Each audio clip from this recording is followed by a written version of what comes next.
Hello, everyone, from OneWrestling.com. This is Bill Apter at Legends of the Ring in Monroe, New Jersey, and we're seated here at Yogi's Bar and Grill, along with Mr. Chocolate Milk, or as we say in New York, Chocolate Milk himself, Vampiro. Welcome back to OneWrestling.com. It's been a while. It's been a while, my friend, and technical difficulties. Yes. But I'm gonna say it again. What's that? Bill Apter. People gotta know. Bill Apter. If it wasn't for Bill Apter, you gotta understand. I know if you're a wrestling fan, yeah, okay, you know who Bill Apter is, but no, you don't. If it wasn't for Bill Apter, guys like me, my generation, all the fans, even the Angels. Well, you're embarrassing me, but go on, go on. It's okay. Bill Apter, before all the social media started and before everything kind of got out of control and wrestling kind of became wrestling. Yeah. Bill Apter, if you were in with Bill Apter, if it wasn't for you, none of us would be known. So thank you. I gotta give props. I was a small part of a great team of people like Stu Sachs and Peter King and Craig Peters and so many people. But I was the guy out there out in the field in the trenches. That's all bullshit. If it wasn't for Bill Apter, you can't say that on here. You can say baloney. No, forget that. Bill Apter's the man. Thank you. Period. I appreciate that. No, man, Lifetime Achievement Award right here. Thank you so very much. So you talk about lifetime achievement. One of the things in your life that you have finally achieved, and I didn't realize that you have been doing this for such a long time, is that you are an official member of the Guardian Angels. Right there. Curtis Sliwa. The word of God sometimes doesn't come from the mouth. You got to get that message. How long have you been a Guardian Angel? I've been a Guardian Angel for 10 years. Wow. And what precipitated you becoming a member of the Guardian Angels? When I was growing up in a small town in Canada, as we were talking about, there was no social media. The martial arts movies were coming out then. Yeah. The movie The Warriors was real big. And I'll just never forget it. I remember it. The actual news story was disco and punk rock, and it was when the Sex Pistols couldn't get a visa to play on Saturday Night Live. They couldn't get into the country. You remember that? Yes, I do. Actually. Okay, so once this story broke on the news, and then all of a sudden there was this whole thing about Saturday Night Live in New York, and then there was this image. I'll never forget it, of these guys, and they had these dress shirts on all buttoned up, and they had the red ties on, the t-shirts over top, and they had the huge logo and the red berets, and they were the Guardian Angels.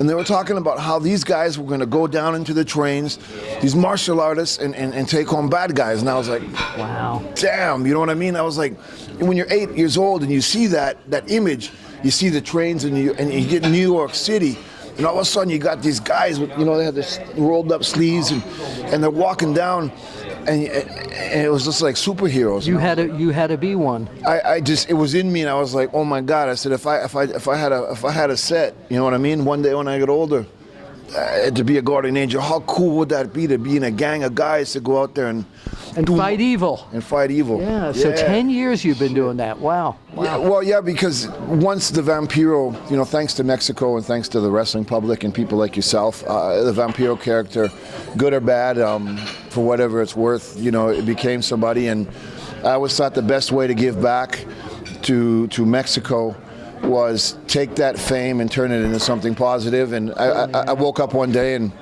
I remembered the Angels, and I looked up Curtis Sliwa's number, and I kept calling him, and I said, hey, I want to be a Guardian Angel. I can do this. And he finally was like, who are you?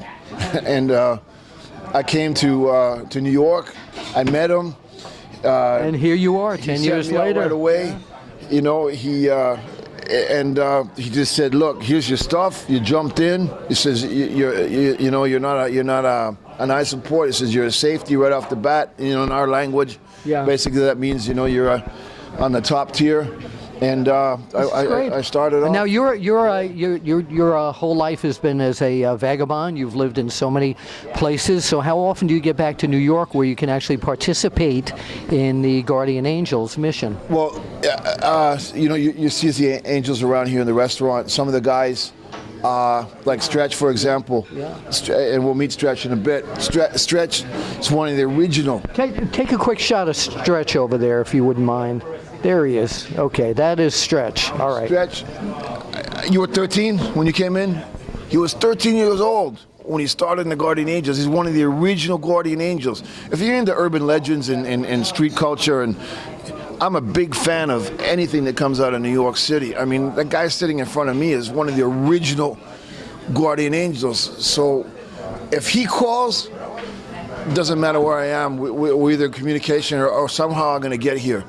If there's important events, you know, in the city of New York, like the Puerto Rican Day Parade or the Guardian Angels anniversary, which is actually a heartbreaking story that I'm going to tell in a second, if anybody even cares. I do. If the Angels call and we're brothers, you know what I mean? We're a diverse group. Some of us get along, some of us don't, but we're a family. But if I was jumped in my first day that I went out on the streets, I was with Stretch. So, you know, if my crew here calls me up, You're there. Yeah. You're there. So tell us, we're going to be doing this interview, by the way, in several parts. So for the last part, but the last part of the Guardian Angel part is tell us this heartbreaking story. Yeah. Stretch, you were there. This was, to me, it's heartbreaking because, you know, the Guardian Angels are such an important part of so many things. And it was the 30th anniversary. The 30th anniversary of when Curtis Lewa took a handful of kids and went on a number 4 train and tried to help people. And I flew up, and it was only me and Curtis who went on the streets. I said, Curtis, come on, man. He says, no, you know, we're the Guardian Angels. We don't. I said, Curtis, this is destroying me that there is not one of your guys here with you. I flew from Mexico, and it's only me and you who are going to ride this train on your 30th anniversary just to say we did it. And that really broke my heart. All right. Yeah, it was sad. All right. We will be back to talk more with Vampiro.